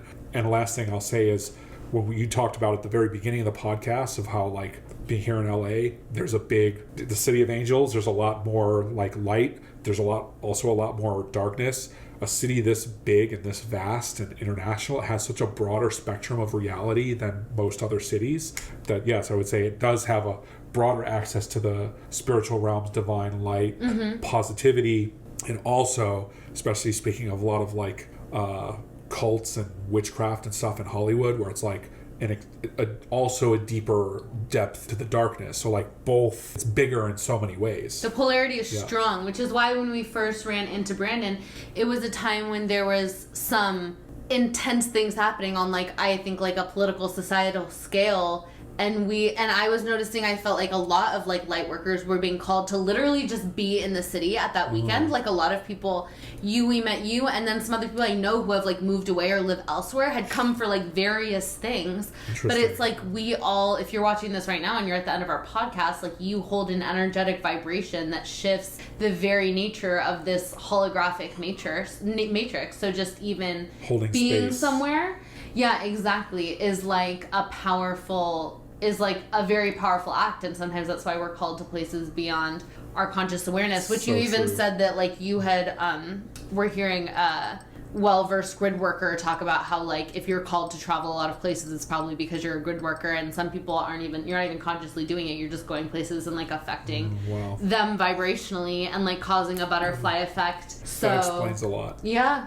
That explains a lot. I think too, like the AI has a lot to do with the kind of Atlantean choice point, and I would not say that it is like AI, no AI, but it's, are you outsourcing your processing power or your creative power? That's literally it, because if you're outsourcing your processing power, you can be more creative. Yes, that's what it is. So it's all about like, this is my vision, these are my values, like I don't have the brain power, but it's not like I'm a human. What should I do? What should I think today? That's so crazy to me. Yeah, if you AI gives the Ridiculous power that of it's somebody used in that way.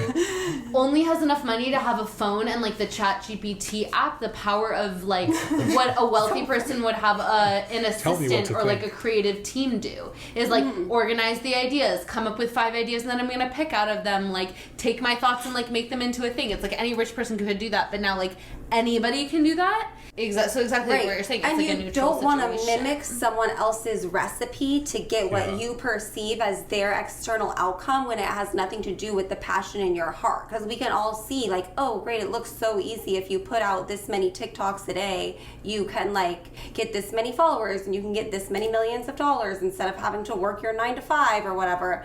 And it's like, okay, so then you are going to Chat GPT like, what should I make my 5 TikToks a day about? And it's like there's no creative power. value in that, and it's not going to work for you, first of all. And then it's like if you have some random interest that no one is making any money off of, and all your friends and family is like, oh, cute idea if you want to throw your life away, and then that is what will unfold your prosperity. And do you know who will not say cute idea if you want to throw your life away? Chat GPT. It's gonna say, you know what, babe? Let's make it happen. Yep. So when you were talking about in Atlantis, you're saying they started worshiping their technology, right? Instead of using the technology. Technology is a tool. That's a really key point, and I think, wow, that's probably why I'm here. I'm like, that's a message that is important to me, because I have friends who are like Gen Z, you know what I'm talking about, using Chat GPT for everything. I'm like, okay, the Chat GPT is useful, but you shouldn't be outsourcing like your creative power, because God gave us that creative power. Our creative power is what makes us godly. That's our manifestation power. That's what makes us unique and powerful, the creativity. So like you said, outsourcing the processing power, but not worshiping the technology, but because all things should be subservient to us in a sense, right? Like technology should serve humanity. Because what happens if we start worshiping it is that it goes the other way around, that we serve AI, and then you get all the movies like the Singularity, iRobot, those outcomes, right, that we want to avoid. So yeah, we should I think keep spirituality and God before obviously anything. And have you guys seen, this is a little bit of a tangent, if you look at the King Solomon in the Bible, he was the son of King David. King Solomon had God, he prayed for wisdom to God. God gave him all the wealth and all the power, and he had the ability to command demons, and he was like, had all this power over like these spiritual realms, and he used sigils. There's a book called the Seals of Solomon, and if you look at the seals, the way that some of them are drawn out, some of them look very eerily similar to a circuit board, and this is what he used to trap demons. So if AI and technology is, this is just way out there, but no, I love this. I'm obsessed. They were like saying that it's like in some way, it's like a way of like manifesting or trapping these like entities into AI, into computers, into computer chips and AI and all that. Yeah. Like, wait, say more. Like, can it be good? Can it be bad? Can it be both? Well, I think that's up to us, right? Because that's super interesting. Do you ever notice how ChatGPT will always be like, oh, well, great, like, I just fed you all of this information about your goal. Like, now would you like an affirmation or a sigil to represent this specific thing? Has it not said this to you? It says this to me every time. It, like, have you ever asked it for a sigil in the past? No. It's just like offering up sigils. But it knows that it obviously gets something very spiritual, because, like, that's so wild. Will go, it always is like, it's honestly a little bit too fluffy. Like, I've been meaning to tell it to like fluff it down. Like, be like my like lab partner, not my crazy like plant medicine shaman who wants me to spend $12,000 with an extra treat because she's like nice to me. No, It's an expensive retreat. Yeah. And but anyway, ChatGPT is always like, would you like an affirmation, a meditation, or like a sigil to represent like this new upgrade? And like if I ask it for a sigil, it will draw sigils for me. I never asked for it. I've got to see one of these sigils. I mean, it's crazy. Let me see if I can find one. Like, you think that's a sigil? Yeah. I mean, it was just so interesting seeing the Solomon seal sigils, where they literally looked. It was like little circles and lines. It looked just like if you were to look at a circuit board. That's Drawing interesting. a sigil. You're just GBT's just offering up sigils over here. Literally. Yeah, so it's just funny that you said that. Like, That's so interesting. Yeah, wow. yeah. Yeah, you were gonna say. Oh you had yeah. something. Oh, so we're going. That's the whole thing about this podcast, the collective ascension, and that was one of the things back in the super 3D, 4D density that drove me absolutely insane. Was that people's credibility and power was based on these external determining factors, like their degrees, their education, their job title, like money in the bank, like, and in the 5D, your energy speaks for itself. And that is already happening, where you can have someone that's like this rich expert in something, and hopefully if you're watching this podcast, you can clock the vibe that this is not a trustworthy based on their energy, whereas someone who might not have like expert credentials, you could really resonate with the truth of what they share, and that is going to be like the new influence and power economy. And you can already see it in social media, where anyone from their own home, if they have an authentic vibe and value to share, can become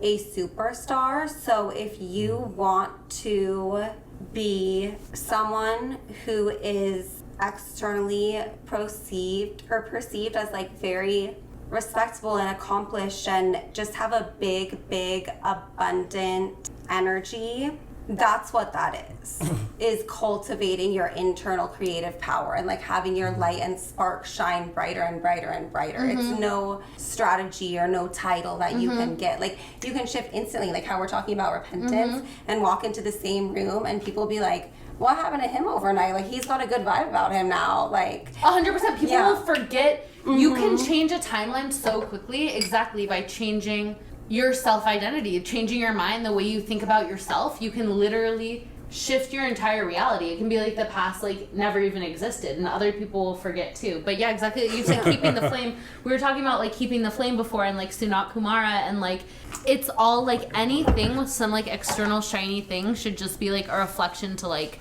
come back and like brighten your own flame, because that's like the only recipe for infinite abundance. Because like infinite abundance is like ever self-generating. You're never afraid of lack, because you know that it always came from within you. Like, I remember listening to this one woman who like came from Brazil and literally made lymphatic massage a thing in the United States, and is like so famous now, is like only does celebrities, like lives in LA. Like, it literally happened like so fast. She was like from no one to someone, and people have been like, well, what would you do like tomorrow if like you lost everything and like you couldn't even do that anymore? She was like, I would have no problem. Like, it comes from like within me. Like, I know I could do it again with something else. Like, because she's like in connection with her divine power, even if she's like, I don't know what that thing would be. She's like, I know it comes through me, and then I just like make it happen. And like, it's when you're connected to that, you have no fear, because it's like you have nothing to lose. and you know what? This is an amazing quote. Givers never lack. So should we switch gears towards abundance? A conversation that I have with one of my friends, because we have this conversation about abundance, and he's like, one of the things that he would always say to me is like, but abundance already exists. It's just something that you can tap into. And that's very true. It is. It's like, it's already there. Are you attuned to the frequency of abundance, and what are you creating out of that? I love that. Right? So how do you get from like a place of like lack and fear to aligning with the frequency of abundance? Well, like you guys have been talking a lot about identity and beliefs. Like the first place to start, like anytime you want to change anything, the first place to start is your own identity and your own beliefs, because past that is all your programming that's layered on top of that. So if you look at your identity and your beliefs as kind of like the substrate in which you can actually build a framework of thought and thinking, that is the framework of your reality, right? So if someone who's in lack, first of all, I would like, what I would say now versus what I would say maybe, I don't know, a few years ago, but it would be, first of all, pray against the spirit of lack, because there are spirits behind certain things, especially conditions that are like unusual. So like spirit of poverty, spirit of lack, rebuke you. Just pray against those spirits, right? So from a Christian perspective. What is an active way to pray against it? Like, you're praying against the spirit of lack. Well, I don't know. It's like asking someone how they pray, right? People pray in different ways in a sense. Right. Guess, Okay. So right? there's not like a formula, like I command, Yeah. I blah blah blah blah. You just like if you feel like you're being afflicted by something like fear or lack or Yeah. anxiety, it's like you just pray against it. However you pray, Yeah. pray against it. Right. But is And- there a common way to pray against things? Like for someone who's like not familiar with prayer? Like, I mean, I guess is it like I'm not like a religious scholar, but I would just say like whatever that is, like in the name of Jesus, I rebuke you. I renounce every spirit of lack. I thank you, God, for your abundance, and then pray. I love that. That's so practical. Yeah, thank God for whatever you expect to be replaced with, right? Yeah. Because God, like the spiritual perspective is that life is abundant, God is abundant. Like there's no shortage of anything. If God owns everything, right? This is really what it's about. If this is like how we can align it to Divine Rising New Earth, is the fact that God wants to own His creation, and we're fighting against the Matrix. The Matrix is it's almost like a storyline to like a sci-fi movie, right? It's like there's evil and greed and all these things, and I think that it's just that these conditions and these things manifest in certain people, and so there is evil in the world, but God owns everything, and God has kind of the final say, right? So everything belongs to God. So if you're a friend of God, then you essentially have access to everything, right? God, the concept of God, I use the word God, but it's conceptually speaking, all of creation or the creator of the universe, however you want to view it. But recognizing that like it's a spiritual condition, first of all, if you're not in a state of abundance, if you're not in a state of love or positivity or whatever your calling is, like I believe we all have unique callings that God wants us to be. If you're not in your purpose and your calling, then it's a spiritual condition, right? First. So you pray, look at that spiritually, but then behind that you have beliefs and your identity, and then you also have your action, right? Like it's not like the Secret, back in the days of The Secret. It's like you're not just going to pray for $1 million check and it's going to show up in your mailbox, right? You have to take the action, right? Like you still have to go out and do things in the physical realm, right? So, but for someone who's like has this idea and they're experiencing lack and they have no way out of it, like the way out of it is not to get out of it physically, it's first to get out of it mentally. It reminds me a lot of this Florence Scovel Shin affirmation. I deny debt. There is no debt in divine mind. I like that. Therefore all my obligations are cleared under grace in Amen. Perfect ways. I received that. It's just like, this is distortion, so I'm clearing it out right now. Like, yeah, because it's the being in lack or not experiencing abundance in the physical reality is a symptom, right? 100%. It's not spiritual and then mental. And it's like, that's why I like that you covered the spiritual first, because it is a spiritual and it's an energetic thing. And then that then becomes less subtle on like the mental plane, the emotional plane, and then that becomes even less subtle in the physical plane. And I like the way you're thinking about like praying against like the spirit of lack or like fear or all of these things, because to think of it as like not being you is powerful, because like there are like energies who will like feed off of like, if you have a certain emotional tendency, they'll grip onto it and amplify it and then like continue to like feed that so it can like grow. For example, like fear, anger, jealousy, and like that is why, I think starting on a spiritual level is really powerful, because then that energetically supports you to like more easily start to shift the belief systems on a subconscious and conscious level, which maybe we can give some practical things about. Yeah. Well, the other thing too is like, I love all the spiritual and religious philosophies, right? But the Bible just simplifies it. There's a lot of things I think that confuse people when they try to read the Bible, that keeps them from actually just reading like the parts that I think matter. But like there's promises that God makes to you as his creation, and like one of those promises is that you would lack no good thing, right? So if God promised that you won't lack any good thing, why would you experience lack? And so that's why you have to ask those questions. Why would you be experiencing that, right? And so But yeah, I get it. Like, that's all kind of like, it sounds a little bit woo-woo, but the reality is like, the reason that a person experiences that is because they're focusing on it. They're like zeroed in on it, on what they don't have, and they're not looking. That's, you know, the old saying, count your blessings. It's like, sometimes you got to stop and like reframe and look at like, wow, I have so much, like what a blessing. And then because opportunity is everywhere. Commerce exists. Like, we're embedded in this world. We're basically embedded in the world of commerce. So if you look at the world of commerce, it goes the world of commerce, which is controlled by the world of legal, and then the legal world is controlled by the government, right? So this is like the current matrix structure, if you will, right? So inside of that world of commerce, you're in a big city, LA, right? Or any major city, there's an overabundance of opportunity, money, jobs. There's especially in LA, there's more millionaires in LA than any other city, I think, in the world. So again, it's like somebody who's experiencing lack, they can't see the opportunity because they're too busy seeing the lack. So the first thing you have to do is get that, whatever that programming is, whether it's a spirit or a programming or just a way of thinking or just an idea or just a thought, they have to, whatever it is, okay? I'm no expert, I don't have all the answers, but they just have to get that out of the way. 100%, right? Because if you hear about all the like rich, even self-made rich people who, you know, there's a downturn in the economy, something happens specifically in their like realm of business, something like that, they'll be like, oh my God, how can I make this work for me? But it's like, that is a pattern to look at how to make anything work for you versus look about how you can complain and make yourself the victim, which is just only...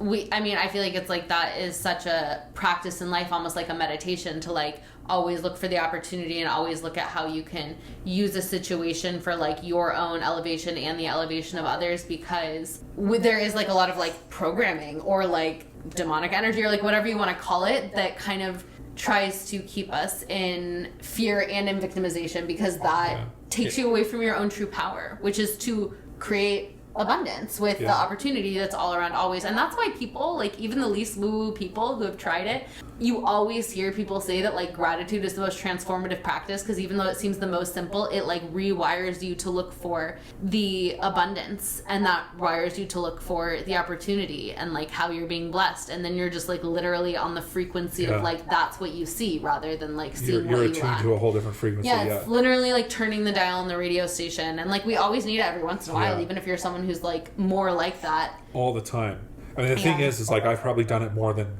most people have ever tried, because you know, you can't imagine being an entrepreneur is one thing, right? Like you have to deal with all sorts of situations and deal with your failures, and because you're placing your work and your desires and all these things in a certain area or a certain place, and it's just like you have to accept the fact that, hey, you might fail. And the reality is the most successful people that you'll see have failed more times. You've heard like this, a common saying is like, I failed more times than the average person has tried, and that's extremely true. So it's like someone who's just focused on what's wrong, they're not seeing the other side of the coin about like, well, what's right. Change your focus, like you said, change the radio station. Once you do that, possibilities are endless. What are your thoughts on like utilizing your own conscious power for like reality creation, in terms of like at the same time as you're putting in this effort, but like also like actively attempting to like support your effort with like manifestation via visualization, affirmations, any sort of like anything like ritualistic or practical in terms of like the energetic manipulation of reality? Yeah, I mean, I think, like ritual is something that's embedded in us, from a more primal standpoint, right? Like ritual has always existed in, like societies lived much more tribally in the past, right? So like ritual is always part of, I mean, we still have that in our own ways today, right? Like there's still like, weddings or holidays or family parties, things like that. Like that's still a form of ritual that's obviously evolved through the years of tribalism. But as you were saying, God, like, so to me, God, if we're created in the image of God, God is a creator. So then we are also creators, right? So, I mean, I think that's the answer. Yeah. And I almost feel like in a way, when you're a giver and God's a giver, you're like very connected to God, because you're like, vibrating same Abundance. frequency as God. And the same thing is like when you're creating, you're more connected to God because you are like vibrating the frequency of God and like acting. So I feel like it does to like emulate the qualities is a positive thing in my opinion. Yeah. If you're like doing it for the good of yourself, the good of all beings, etc. I think it's like the gratitude, like you mentioned, is so tried and true. And I feel like when someone is focused on their own lack, that is why turning your focus to helping others is even more foolproof because of the givers never lack. And like we had Brandy on our previous podcast and she said, go give, be a go giver. And it's like, if you're giving, you have more than enough, period. So operate out of that frequency of having more than enough. And if you don't have enough, you're not giving it. Boom. And then that gets reflected back. And I had the most beautiful message in this reading the other day that was saying, you're so complete that God is coming in to complete your completion. And that's like what it is like when you have more than enough to give and you're like so overflowing, then like God comes in to like overflow your overflow. Because there's a part of I think too that in some way, like this is just my thought, is that sometimes when we're coming against like when we are experiencing lack because of our own lack consciousness, it is like that tough love of someone who really loves you, who wants you to realize your own creative power. And that's why you're not always there's not always a force that's coming in to save you. It's not because you're not loved, it's because you're so loved that like this force wants you to be able to have the eternal abundance of knowing that like you have the power within you. And then once you activate that, it'll bring you even more because it's like there's no downside to them coming in to like give you more because you're already activated, you understand and you're enacting your own power. So it's like, okay, let's just like meet you even more than halfway because it's like there's nothing that you're needing to like learn that's gonna make your life even better. So that's why I feel like when you enact your own creative power in your own life, you always get helped. Like what is it that like fortune favors the bold or like God favors the like it's like one of those things. It's like, good job. You're like realizing what you're supposed to realize, which is that like 777 can create and you can bring like divinity to the earth and like uplift people because it's like I also think like as much as God can do anything, it's like we're the vessels through which God can move. Correct. And so that is why like when you activate your power and you become a willing vessel and you like go on that journey, you are helped and you are supported because that's like the ultimate, it's like the actualization of our own fractal of divinity. That's what syncs us up to it all. And then it's like, we just like get supported and then we move on to the next level. And I mean, that's really is there more to say. Then you're just hosting. Then you're riding the wave. Then you're in the Dow and you run into each other in the line in karaoke. And then you end up having this like insane 3-hour conversation on a podcast. In the Dow. Yeah. In the Dow. I will say, one point on that, The Secrets of the Millionaire Mind. It's a book by T. Harv Eker. I think that was like one of the most fundamental books on your it's about your money programming. It's about your programming and it's about like Secrets of the Millionaire Mind. And back in the day, he did a seminar called the Millionaire Mind Intensive. I did that. I've went to that seminar multiple times. Excellent seminar. I think they're starting to bring it back, but a lot of it is dealing with that. It's dealing with your subconscious programming around money. And, it's so interesting because the effect of dealing with your subconscious programming is like, you would think that, oh, well, no, I just need money, or I need a business, or I need a better job, or I need a raise, or I need something physical or tangible to have more money. No, you need to change your programming because you're not a container for that level of abundance. And so until you change the restrictions, most people have these restrictions on their mind over what's possible and what they believe and what exists. So until you break those limitations and expand your container. And that's exactly what's happening in the Millionaire Mind. It's like getting you to look at all these restrictions or beliefs that have been placed, limiting beliefs around money and all that. Which is true because your mind is like the matrix through which the divine energy can channel. So like the limitations of your mind is going to be the limitations of your infinite energy and infinite creative potential in this reality. So when you shift your mind, it's like what is able to like come through and channel through is an entirely different experience. It's like it's like walls and like through which like the light floods in. It can only flood in the way that the structure is built. But if you like break open the structure, then it's like a whole different reality. And it's actually important to note that your body and your nervous system, even if you have those mental insights, is not going to be able to maintain those high levels of spiritual energy consistently if it doesn't have the capacity and the resilience. So you want to be, it's like new levels, new devils, right? You want to have the nervous system capacity to face even more challenge than your current life is currently giving you, so that you can hold more in your life. Amen. Absolutely. Any final thoughts, Abundance Architect? We are abundant. We're abundant. You're abundant. We're abundant. You already are abundant. I mean, that's the thing. Is like just like I said when we started that segment, it's that abundance is all around you. I will say this: if you go into nature, right? Because nature is God's creation. Like the city is man's creation out of God's creation. But if you go into nature, that's God's creation. And if you look at a tree, that tree has, if it's healthy, right? It has no shortage of leaves. There's no shortage until winter comes. Right. Well, sure, but that's a different. That's a different discussion. This analogy, okay. Yeah.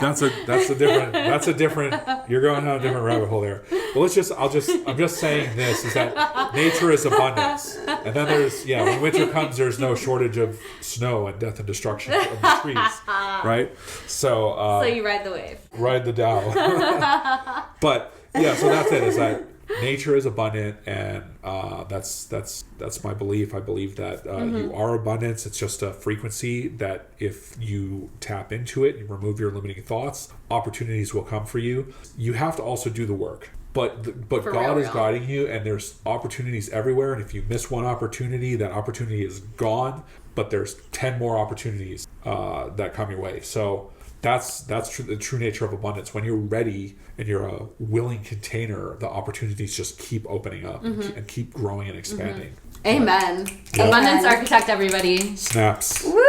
Thank you so much for tuning in to co-create the new earth with us. We continue to broadcast the frequency of New Earth now on YouTube, Instagram, and your favorite podcast platform. Support this transmission and amplify this frequency by subscribing, liking, commenting, reviewing, and above all, sharing with a fellow divine riser. Until we meet again in the eternal now. Flourish!